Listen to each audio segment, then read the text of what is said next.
పొద్దున్న తుడిచానండి. చక్కగా ఇంతవరకు ఇంకా రాలిన పువ్వులు ఆకులు ఇంకా ఉండే ఉంటాయి, అయినా సరే ఇంత నీట్గా ఉంది చూసారా. ప్రతిదీనండి ఇలా చేసుకుంటే మన టెర్రస్ నీట్గా ఉంటుందండి. ప్రతి కుండీకి నేను ఇలా పెట్టుకుంటాను, ఎందుకంటే పెద్ద కుండీలో వచ్చిన నీళ్ళండి చాలా బలమైనవండి. ఆ నీళ్ళు ఇలా మనం పట్టుకుని మనం మొక్కలకే వేసుకోవచ్చు. ఈ కుండీలోకి నీళ్లు కూడా రాలేదండి, అరగంట కురిసింది వర్షం. దీంట్లో వేసిన ఆకులు తుక్కు అన్ని వేసి చేశాను ఈ మట్టి.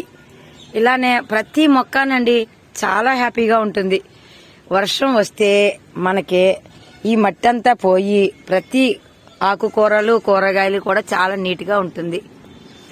అలానే మనం వర్షపు నీళ్లు ఏ కుండీలోనా ఎక్కువ ఉన్నాయేమో అవి చూసుకోవాలండి. మా తోటలోనైతే ఆ ఇబ్బంది లేదండి, ఏ కుండీలోని కూడా నీళ్ళైతే ఉండవు. ఎందుకు అంటారా, మాది